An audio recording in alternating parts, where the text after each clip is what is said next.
great. Yeah, right. What? You're telling me you weren't feeling it? You were in it. We don't need to put them all out. I know, but we just need to film.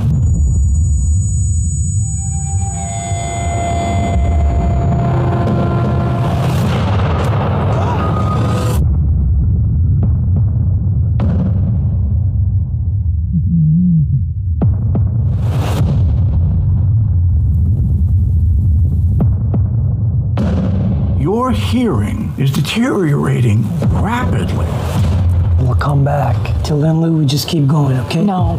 Lou, No. let's play tomorrow. Let's see what it's like, okay? I'm gonna be like a click track. You can play to me. You have to understand, your first responsibility is to preserve the hearing you have. I can't hear you. Do you understand me? I can't. I'm deaf. I'm deaf.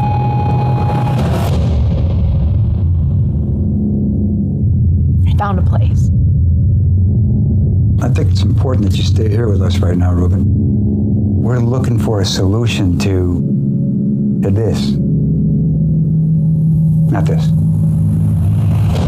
I need you to wait for me, okay? You're in for me, Lou. You're my heart. You're in for me, okay? You gotta wait for me.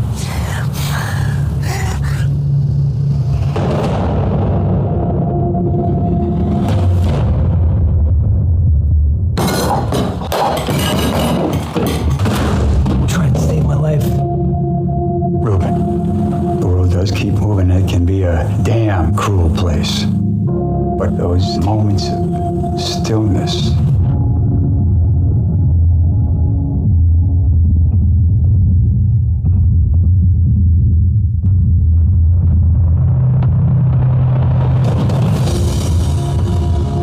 when this crappy, mundane world suddenly becomes radiant and magnificent, all the fear is gone.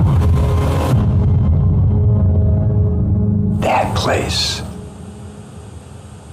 will never abandon you.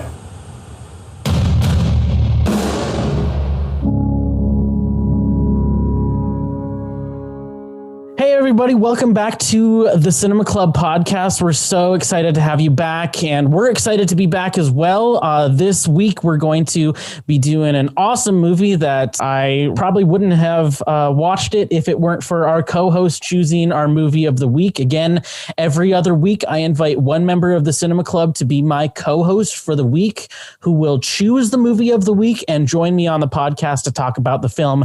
And this week we're going to be talking about the film Sound of Metal, and it was chosen by our co-host of the week, Evan Marr. So thank you so much, Evan Marr, and welcome to the podcast again. Thank you, Nick. It's great to be back, and I'm glad you liked it. This was my favorite movie of 2020 by far, and I can't wait to talk about it. And we also have another guest joining us this week. We have Cass. Welcome to the podcast, Cass. Thank you. It's nice to be here and see you again. Cass and I kind of grew up together. It has been a long time since we talked to each other, so it's great to see a friendly, familiar face and kind of catch up and talk about this awesome movie. Before we get any farther, I just want to be completely clear.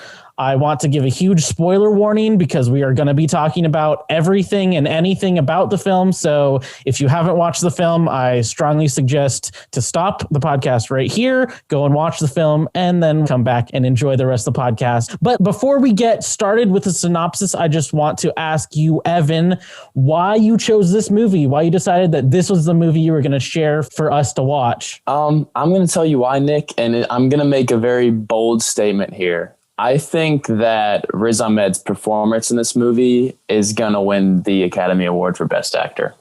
I'm saying it right now. I'm calling it right now. But yeah, it was my favorite film of 2020 by far. All the performances in it were amazing. There was not a sour note the whole film. And yeah, I just really wanted to watch it again too. I needed that excuse. So Well, I'm going to be completely honest about this. If it wasn't for you choosing this movie, I probably wouldn't have watched it. The genre of this film isn't a genre that I typically go for, but that's exactly what the Cinema Club here is for. It's to watch those movies that we probably wouldn't watch and share movies with other people that they may not see. So thank you so much for choosing this film, because this was such a gem of this year, and I'm totally up there with you. I mean, people are saying this movie is definitely like Oscar baity, and Oscar baity kind of has like a bad connotation in the industry, but definitely this will win a lot of Oscars, but I don't think it's like the typical Oscar bait films that people watch, and we'll get into the reasons I think why that is coming up here, but it's such a different film, but so good. Yeah, I mean, I definitely agree with you with the Oscar baity stuff. I definitely feel that. But when it's this good, it's like you can't hate on it for taking home the awards. You know, it's gonna take home a lot of awards. I mean, everyone already knows it's that good. Well, let's get into the synopsis before we get any further into what's awesome about the film. It has a 97 on Rotten Tomatoes, a running time of 2 hours and 45 seconds, and it's directed by Darius Marder. It's about Ruben, who is a drummer, and he's one half of the metal duo Blackgammon, along with his girlfriend and singer Lou. They live in an RV while driving across the country to perform gigs. Before one of their gigs, Ruben begins to suddenly lose his hearing. He goes to a pharmacy in order to figure out what is happening to him. The pharmacist refers him to a doctor that Ruben is able to see immediately. The doctor performs a hearing test and determines that Ruben can only successfully hear about 20 to 30% of words, and his hearing will continue to deteriorate rapidly.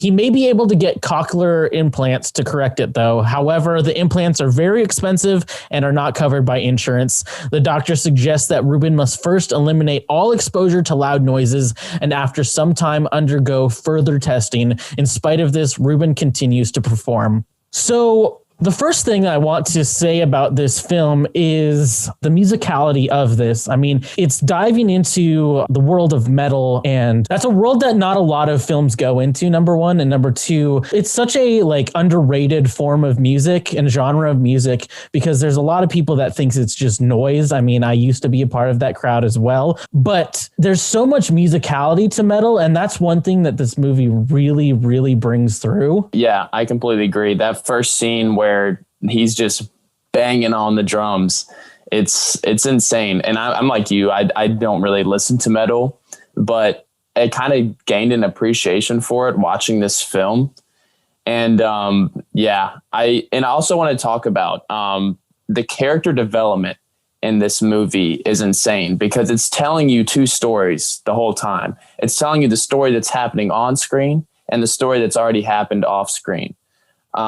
And the first thing I caught this time when I didn't catch before was in the first like 3 minutes of the movie, they're riding around in the van and Riz Ahmed's character says, yeah, I think Jeff Goldblum could be my dad or something. And he's like joking around, but that instantly tells you he didn't have a father figure growing up, and it's instant character development. And so I just thought that was like almost a masterclass in developing character. I mean, throughout the whole film, you catch little things like that. The one word that I would say describes this film perfectly is restraint. This film is so restrained in what it gives the audience and really makes the audience work to figure out what's going on. Like you say, there's those little things that give you the clues that like he didn't have a father. And the other thing is the director really gives a lot of like space and a lot of silence for the audience to, number one, like feel they're a part of the story, but also gives time for the audience to like try to figure out what it means, what's going on, what the background is behind the movie, and really plays with not giving the audience enough and making the audience actually be a part of the story instead of be watching a story. As far as like foreshadowing goes, because I noticed there was a lot of that. I noticed a lot about the girlfriend at first, because obviously she was gorgeous and she played amazingly. I don't know. I just loved everything about her. She had those scars on her wrist. That was the first thing I noticed about her. And I was like, okay, obviously there's something deeper going on here.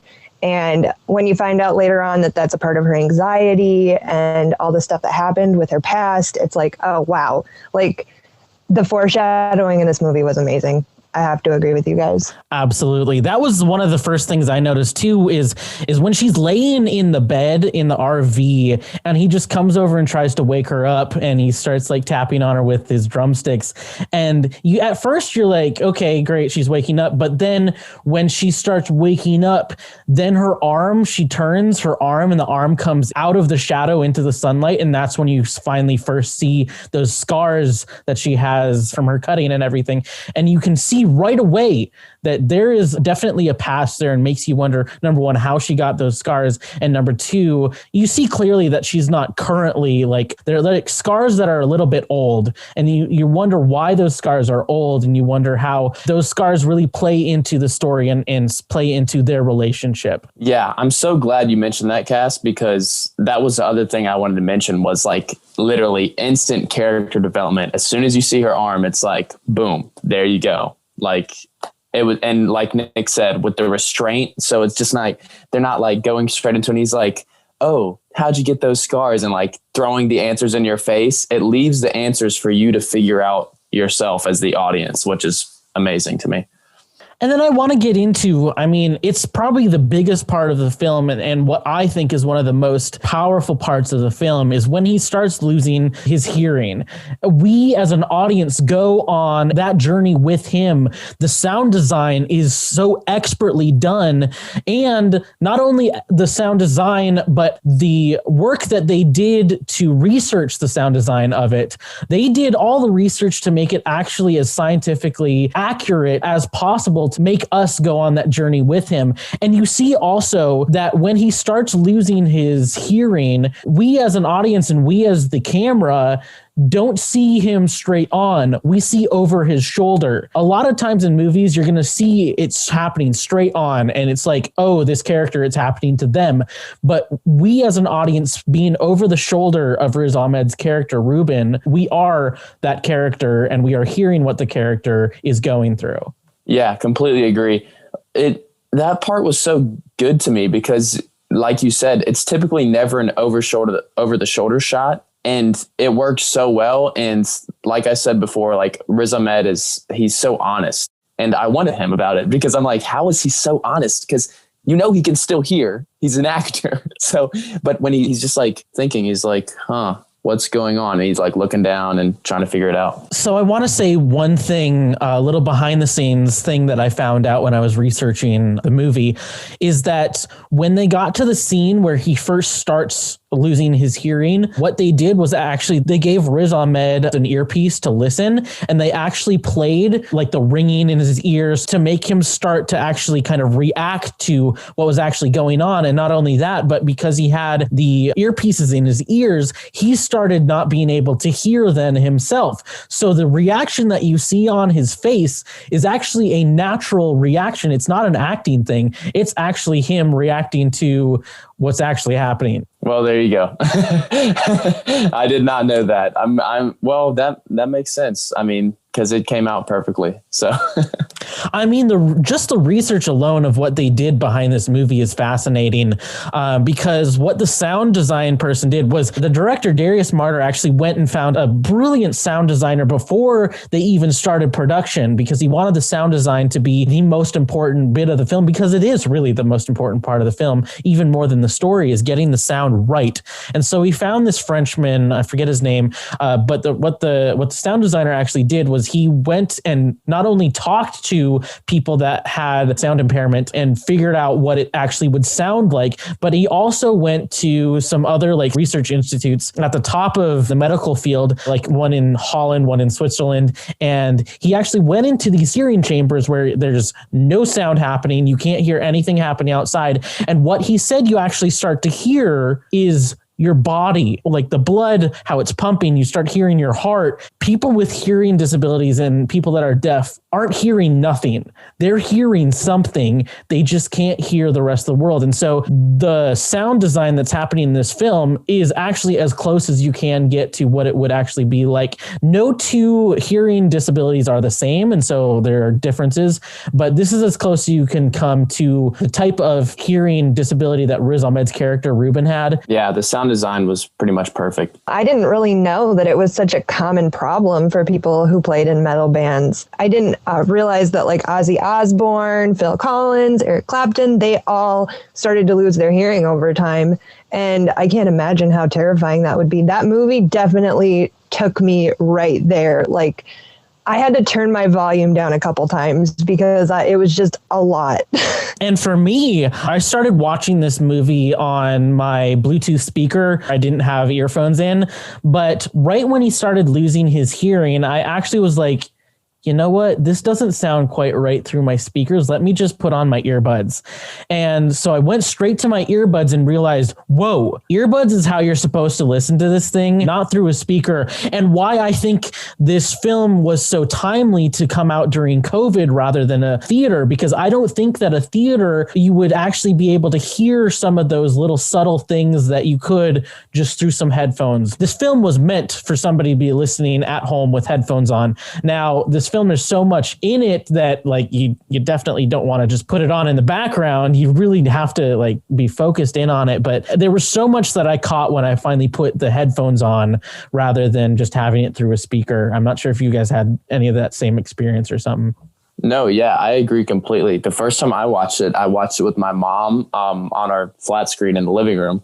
And I noticed that the second time it was like, especially how it would go into your left side and it would come out to your right and it would just like vibrate back and forth. And yeah, I definitely picked up on that. Especially that first scene where he's in the doctor's office. I was noticed, like for me in my earphones, the way that they mixed the sound was mixed so that I was hearing it way back behind my head, like the lower part of my head. The way that they mixed this to be heard through earphones was just absolutely amazing. And I think another Oscar win, they definitely need to be up for sound for sure. Definitely. There's no doubt. I mean, if they win anything, it'll be that, I'm sure. If they don't win that, then a lot of people will say the Academy Awards are already rigged, but I'm just going to keep my mouth shut about that. Lou finds out what is going on and wants Ruben to stop performing for his own sake and safety, but Ruben wants to continue. She's also concerned about his sobriety because he's a recovering drug addict. They call his Narcotics Anonymous sponsor Hector. Hector finds a place for deaf recovering addicts that accepts Ruben. It's a rural community run by a man named Joe, a recovering alcoholic who lost his hearing in the Vietnam War. Ruben leaves with Lou because they do not let her live with him, and he is only concerned with getting the implant. Lou leaves and gets Ruben to go back to the community as her main concern is his well-being. So what I wanted to note here is one underlying theme throughout this entire movie is control. Ruben is the type of person, and we see this so much throughout the film, where he's the person in control. He's the person that's in control of his and Lou's relationship. They're both going through stuff, but he's really the one controlling it. But also, he wants to control what is going on with his hearing. And once his hearing starts to leave, he starts feeling that control kind of slipping away.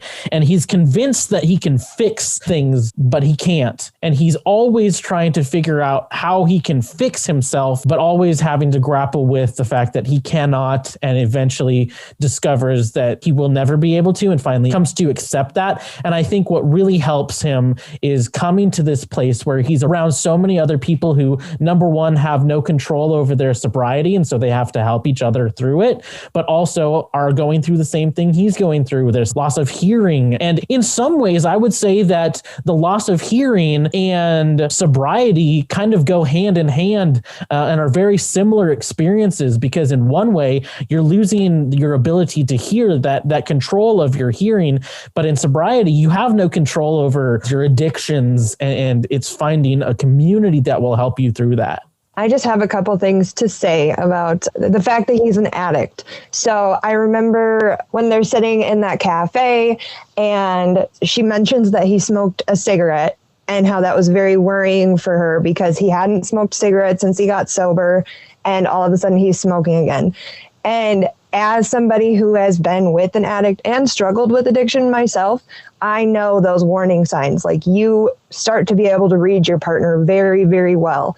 And so the fact that, you know, she was there and she knew and she called him help, I feel like that was awesome. I loved that part of the movie because you knew that she actually cared, and whoever wrote the movie obviously knew enough about addictions and partners with addictions. Like, you just start to really understand each other very well. I also want to just to add to that the director doesn't like give a lot of exposition to, oh, he's dealt with addictions, he's going through this. He's very subtle, and like you say, the parts of Lou just getting those subtle hints but not being overly preachy. It's so subtle and so restrained, but it really plays to the reality of the film in the way that it lets the audience know how Lou deals with the situation. Yeah, that lack of control for sure. I don't understand. I don't understand. I can't imagine being in that position, losing your hearing and losing all control. That'd be horrible. Yeah, I agree. I think Olivia Cooke is her name, the actress who played Lou. I would be surprised if she didn't get a Best Supporting Actress nomination. I mean, she was so genuine in how she reacted to what was going on with Ruben, because she, like Cass said, you know, like, I don't have any experience with addiction, but from what was happening, the story would kind of tell you that everything that was happening was genuine. And I just thought the way she handled everything was exactly how, you know, someone in her position would handle it. But also just the strength that she had to actually be like, hey, you need help, especially for somebody that was in such a relationship where you had a partner that was wanting so much control over his own life and such a strong type of person. Like, it took so much strength and bravery for her to be like, hey, you need help. And it doesn't matter what I think. Yes, I love you, but you need to focus on yourself rather than just focusing on me. Yeah, I'm dealing with a lot of shit myself, but I need you to be okay, because as she says later, if you hurt, I hurt. That's such a powerful thing. And the character development in that one sentence is just so powerful, because she knows that she's giving up what has helped her. She's giving up that person that has helped her get through what she's going through, but she's letting go of that, almost as if they are addicted to each other and they have to give up their support system and go and seek help because what he's going through is so much more important to her than what she's going through. Yeah, I totally see what you mean, because I don't want to get ahead, but when Riz Ahmed's character first meets Joe, he asks Ruben, how long have you been sober? He said 4 years. And then later on, he asks, how long have you and Lou been dating? He says 4 years. So it tells you again right there with the character development, it's going back and saying she's the reason I got sober, pretty much. So, and like the scene where she pretty much decides she has to leave because she's a distraction to him and his getting better. That scene, I cried again. I've cried both times I've seen it because it's so terrible. He says, "You're my heart, Lou." I'm like, oh man, I need to stop. I'm going to get emotional, but yeah. Exactly. And the other part about Joe that just shows to what you just said is when Joe tells Ruben or asks Ruben, do you want to be here? Then he says, actually, no, bring Lou in here. And he asks her, is this something that you're good with? Do you want this as well? Joe realizes how connected they are and how much they need each other and how much that Lou needs him. And Lou even says to Joe, he needs to be here. The other thing I wanted to just note here as well is I thought it was so genius how they used subtitles and sign language here. At first, we meet this community and we don't see any bit of subtitles when they're doing sign language. And it's really playing to the fact that we are going on the same journey as Ruben is going on here. Ruben doesn't know what's going on. He doesn't know sign language. He can't understand what they're saying. The only way he can be communicating with these people is through a computer system where it gets what Joe is saying and turns that into script. But I just thought it was so genius how the director brings us on that journey of not understanding. As Ruben starts to understand what's going on, we as an audience then start to understand what they actually are saying. Yeah, completely. And also I picked up on something else because from what you said, that reminded me how we don't get subtitles because Ruben doesn't know what they're saying. So we don't know what they're saying because the story is told from his point of view. I also picked up that every time his not being able to hear like is affecting him, you hear the ringing and the stuff. And so like when he's first starting to lose his hearing, there's always that ringing. But if you notice, when he starts getting better while he's working at the school and he's at the house, that you can hear everything fine from a viewer standpoint because he's communicating and he's understanding and he's in a good place. So it's telling you, hey, nothing to worry about right now. Ruben's got it. He's doing fine.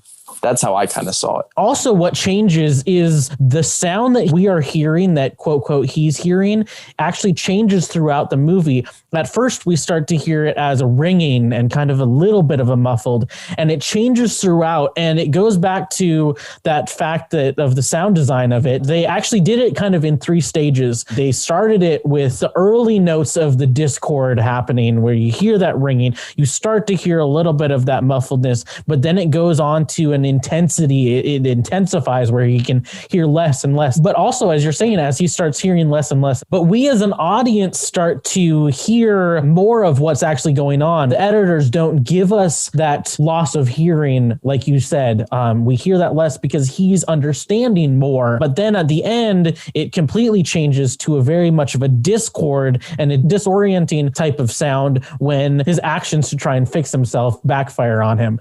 So I thought that was a really good way of using storytelling and using editing to tell that story. Yeah, I couldn't have said it better myself. The editing was perfect. Agreed. I loved it. It definitely took me on that journey. Back at Joe's community, Ruben begins to meet other members, attends meetings, and starts to settle into his new life. He's introduced to Diane, a teacher, and also the children of her class. Reluctantly, he also begins to learn American Sign Language. Joe tasks Ruben with writing endlessly and sitting peacefully in an effort to be comfortable with the silence. Joe tells Ruben he will be doing the same simultaneously. Ruben joins Diane's class and starts to connect with the children as well as the rest of the community. He also finally starts to write following Joe's instructions, and he also gives the children in Diane's class basic drumming lessons. So one thing I wanted to say about this, right when he gets into that room that Joe told him to go to, Joe said, "You get up early in the morning."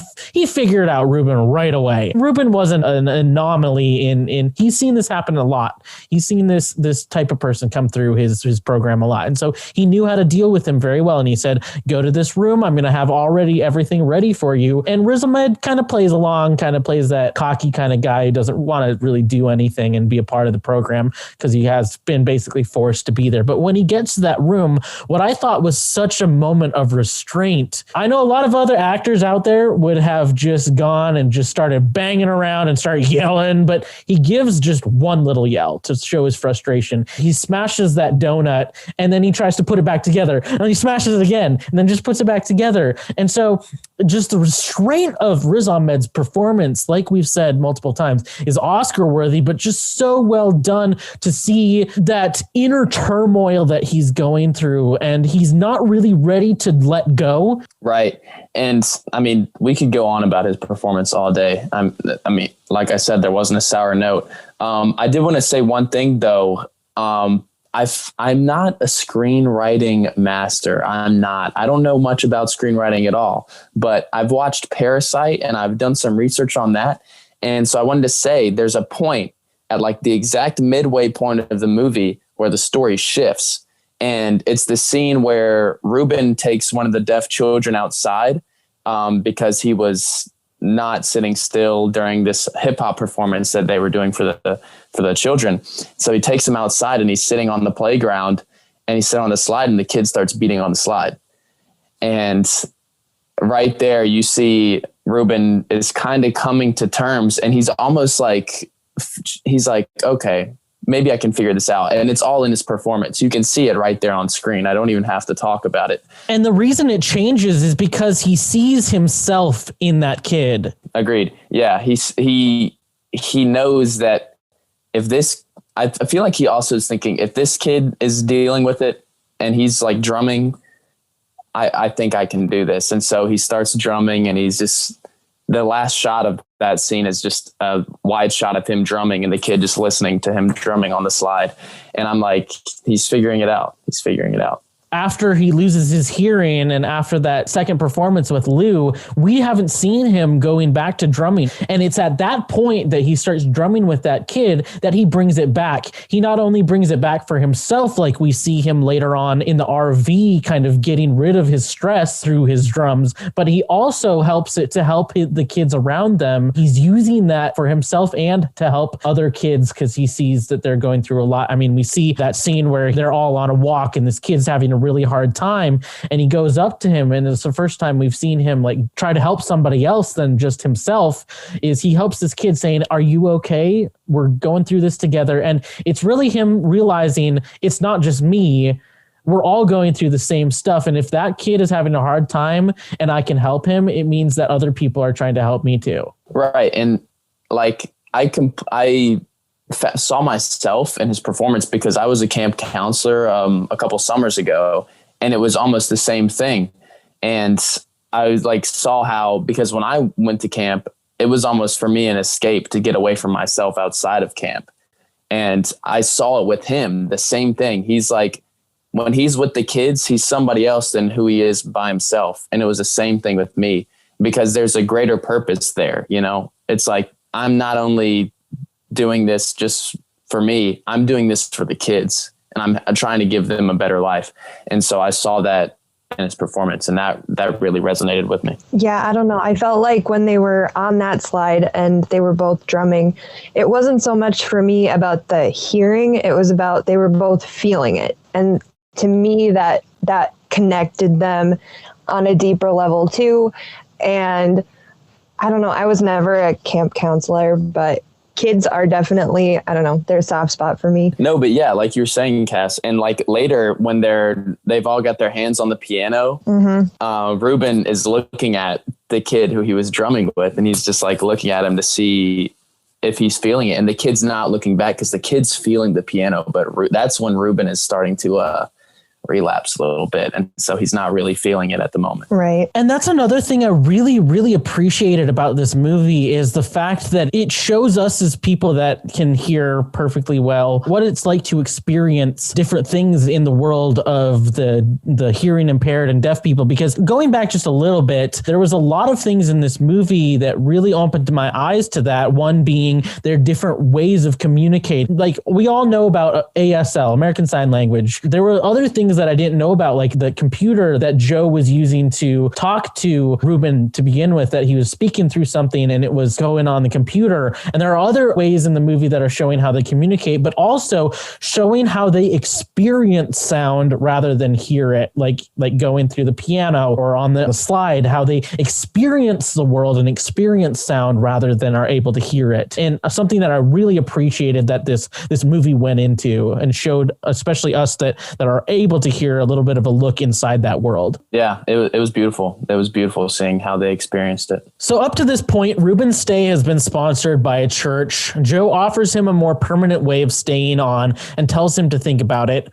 Ruben periodically uses the computer to check in on Lou, even though he's not supposed to, and sees what she has been up to, discovering her to be experimenting with her own music in Paris. He gets his friend Jen to sell his drum, soundboard, and other music equipment. Ruben then sells his RV with the condition that he can buy it back within 8 weeks.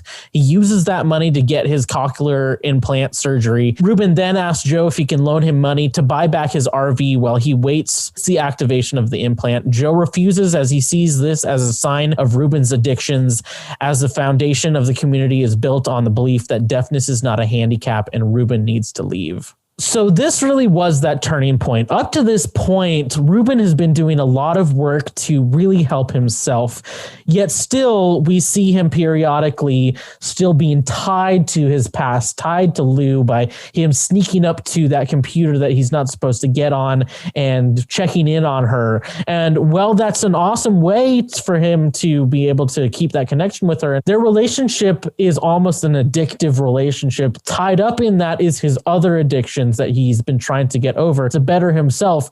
And it's when he finally sees what she's doing in Paris, we see that he basically just gets rid of all that work he's been doing because he wants to be back with her. He gets all of his personal belongings and sells that so he can get his cochlear implants, which from the beginning, Joe has said, we are a community of deaf people. Being deaf is not a handicap. And if you're not deaf, you cannot be here. That's why Lou can't be there, because she's not deaf. She's not experiencing that.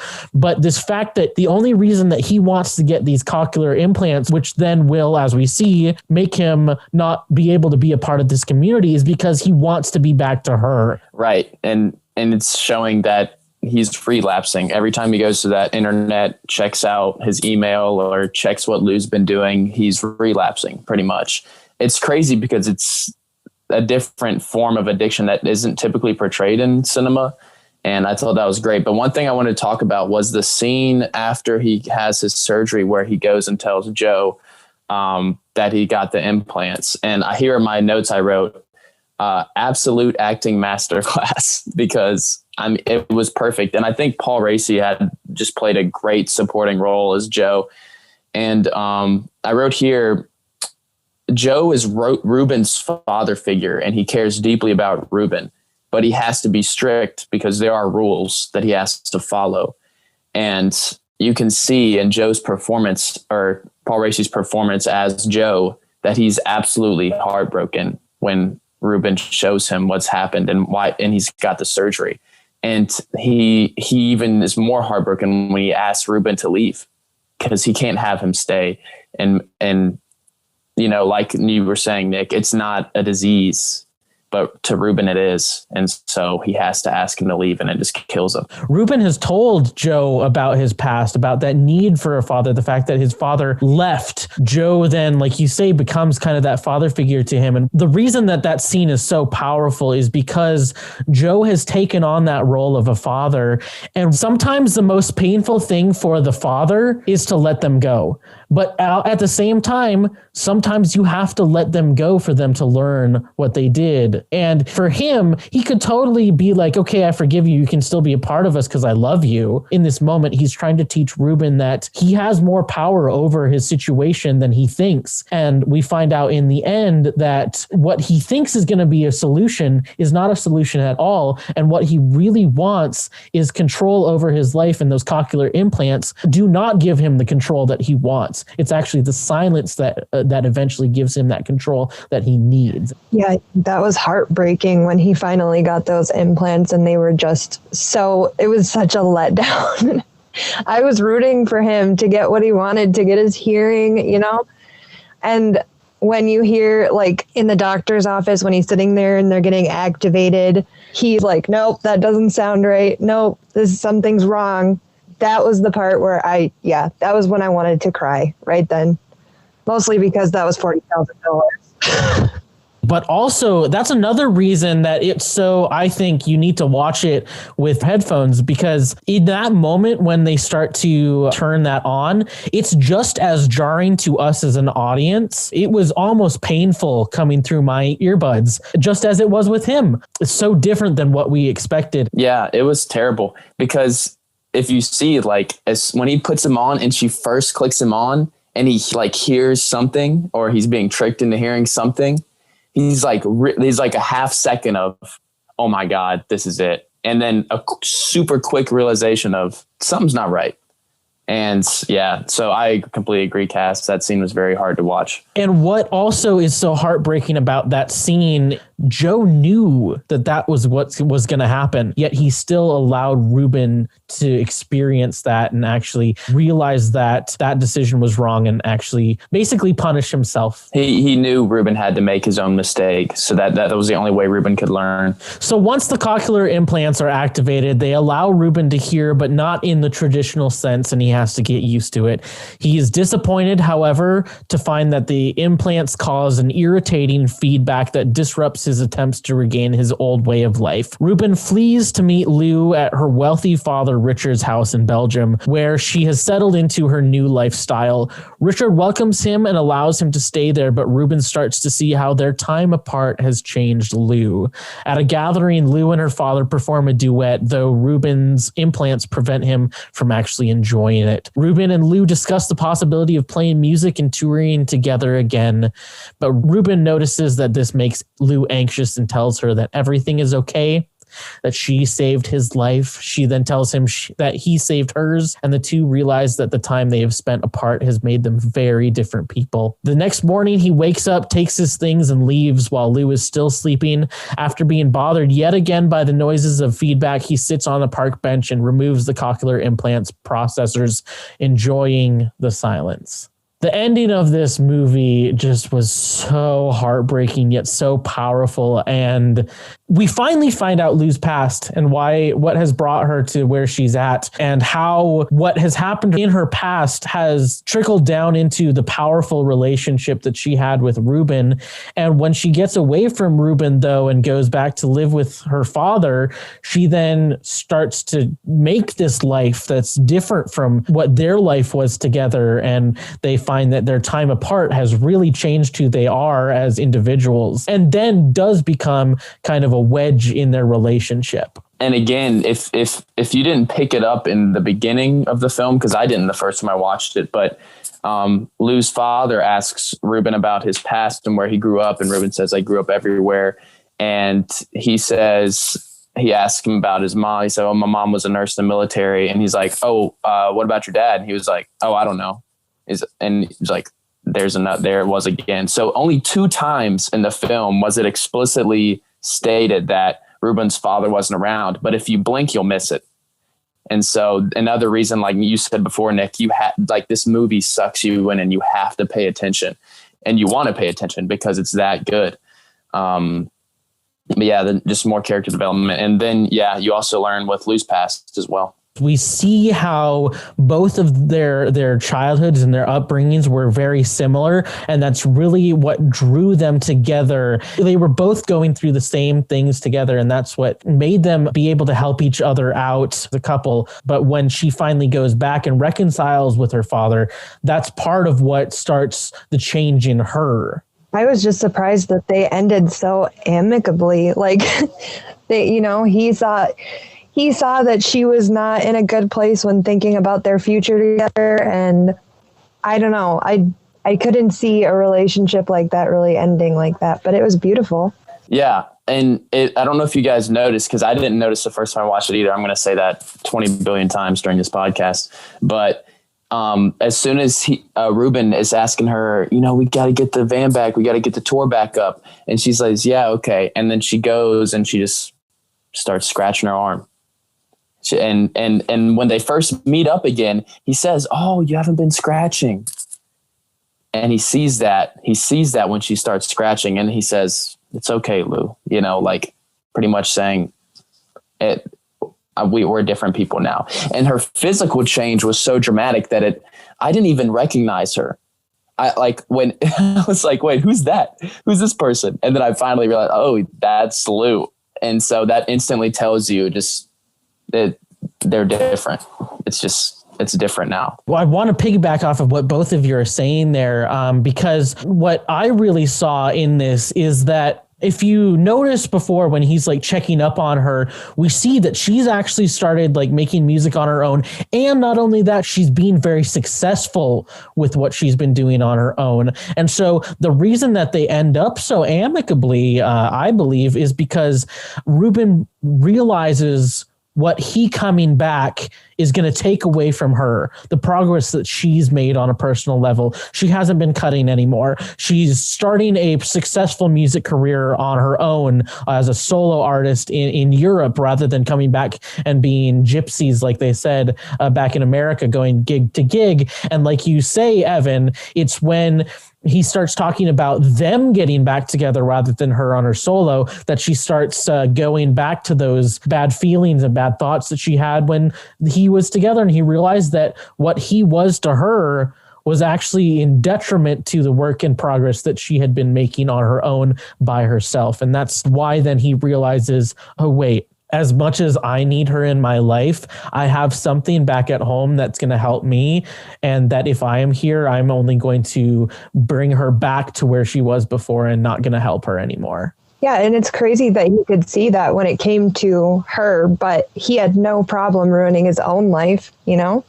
But as soon as it came down, I don't know, that to me is true love, when it comes down to you seeing that you're having a bad effect on the person that you love.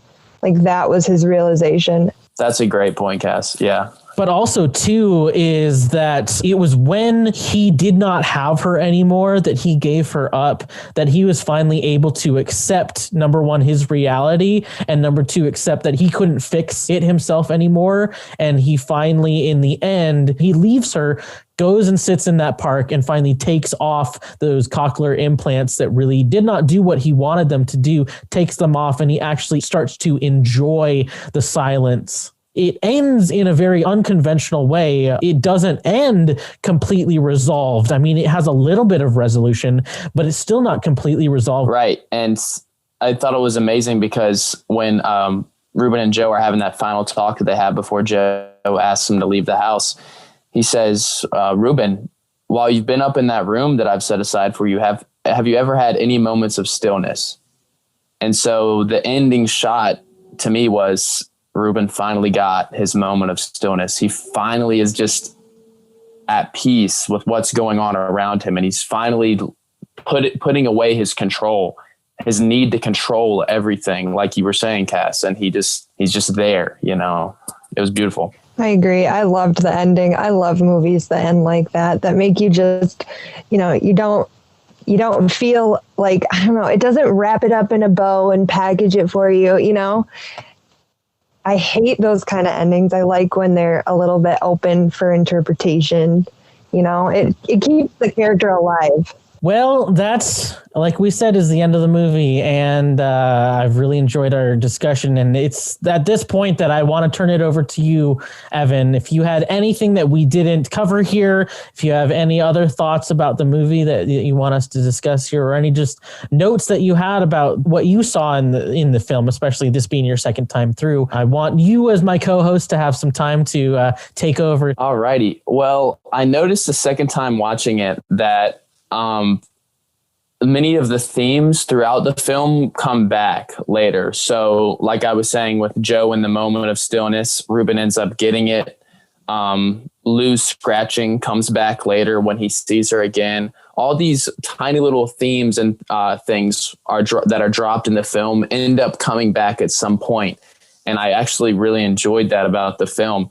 Another thing that I meant to mention earlier, but I kind of forgot about, was it was just a small moment, but to me it was amazing. I don't know if it was from Riz Ahmed's or the director's mind, but there's a moment before Ruben is going to get his implants put in after the surgery. He's in the motel. He just got kicked out of the deaf house, and he's sitting there. And, you know, it's going through the montage of him just smoking and sitting on the bed and whatnot. And he's sitting in a chair by the window, and he's just kissing his hand. And he's just like, and to me, I was like, he's addicted and he needs to get back to Lou. He's thinking of Lou. He's kissing his hand. He's imagining that he's kissing Lou. And I picked that out, and I was like, it's so small, but it's so big at the same time. And that's the whole thing I love about this movie, is these tiny little things that make the whole movie. There's not a scene that's wasted. Every single scene, every single shot has a purpose. And that is when you know you've made a fantastic film. This was my favorite film of 2020 by far. I really don't have much to say apart from that, because we've covered all of it. I could talk about it for years, to be fair, but I was just so happy with this movie, and I can't wait to see what Riz Ahmed does in the future. I'm going to have my eye on him and the director as well, because I was amazed, and I'll be slightly disappointed if Riz Ahmed doesn't get a nomination. If he doesn't get the nomination, I'll be mad. I will be upset. Me too. The last little thing that I wanted to also bring up here before we get into our final thoughts is, did you guys watch Into the Credits and hear the song that was in the credits? I did the second time. I noticed that there's some lyrics that match up, and there was like sounds of children playing or whatnot. Since the movie has ended, I have had that song on repeat for the last like few hours because it's so good. And get this, it is written and performed by an artist, Abraham Marder. Abraham Marder is the director Darius Marder's brother. Abraham Marder actually co-wrote this film with Darius Marder. And so the reason that the lyrics tie into this is because this song was written for this movie by one of the screenwriters, because the lyrics tie in so much to what Abraham believes Riz Ahmed's character is feeling and that journey that he goes through. You also hear the mixing of that song kind of brings back some of those distorted undertones that ran throughout the entire movie. And also the children playing at the end there ties back to the children in that school, but also the childhoods that were ripped away from both Ruben and Lou. So if you haven't listened to that song, it's called Green by Abraham Marder, and it is so beautifully haunting. I'm so glad you said that, because I was listening to the music and I was like, this is a beautiful song for the credits. And then I started noticing the lyrics and I was like, there's no way this song was not written for this movie. I was like, there's no way. But I completely forgot about that. So I'm glad you brought that up, Nick. With that, we've come to the end of everything. But before we go, I just want to hear your guys' final thoughts, final reviews about this film. If you would suggest it to other people to watch. Yeah, I would definitely recommend it to other people. I would not have watched this movie if it wasn't for this podcast, but I am definitely glad that I did, because I was in a funk after I watched it. I was listening to metal for like an hour and a half afterwards. It was an amazing movie. I'm glad you loved it, Cass. You know, I'm here because I picked the best movies. Okay. I just know all the great movies. No, I'm just kidding. But no, yeah. I'm glad you liked it. I know we don't rate on this podcast, but if we did, I would say 10 out of 10. I don't think there was anything wrong with the movie at all. Everything was perfect. The sound mixing, the editing, the acting, the directing. There wasn't, like I've said a million times, there wasn't a sour note. Please go watch it. If you listen to this podcast and you didn't watch it, it's okay, because yes, there's spoilers, but sometimes that makes a movie better. It just depends on the movie. So please go watch it. It's fantastic. Best movie of 2020, in my opinion. Well, I would say that this is my favorite movie that has come out of COVID. It's not my favorite movie of 2020, but it is definitely my favorite movie because of COVID. I think if this movie came out in normal times, I don't think I would have enjoyed it as much, because again, you have to watch this movie through earphones and just take some time to be alone and watch this movie. The sound design is one of the best sound designed movies I've ever heard. Just everything about it just kicks you right in the gut. The script is beautifully and expertly written, and it just leaves you again with just a haunting, beautiful feeling, and really makes you think. And also, I want to say, is such an amazing representation of a community that doesn't get enough support and enough attention.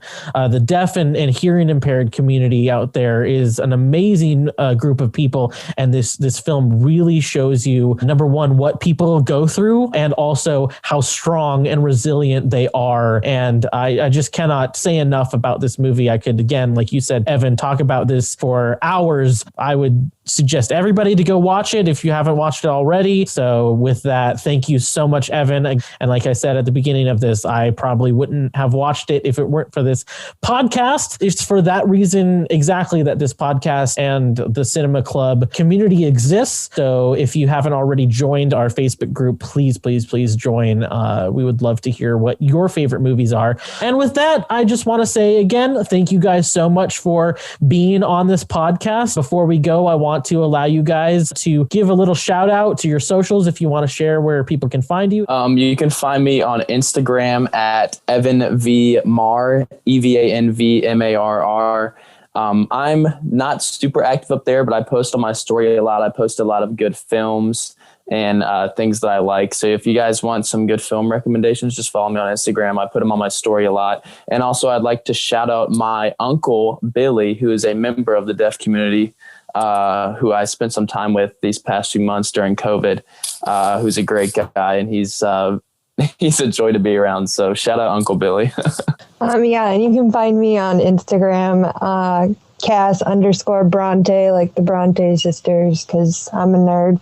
And yeah, I don't really have any shout outs, but thank you guys for having me here. Thanks so much for being on here. And as always, you can find me on Instagram at nick.fleeto, FLEETO.leach, LEACH. And I'm on Facebook as well, Nick Leach. And again, like I said before, please share this podcast with everybody, and please join the Facebook club. We'd love to have as many people on there as we can. And if you join the club, you could share your recommendations of movies, and also if you want to be on the podcast, I'd love to have you on here. So please join the Cinema Club Facebook group at facebook.com/groups/the Cinema Club TCC, and listen to us on iTunes, Spotify, Stitcher, Google Play, Podbean, and anywhere else you get your podcasts. So with that, thank you again, Evan and Cass, for being on the podcast, and to you, everybody else in the Cinema Club and not, we will see you on the next one.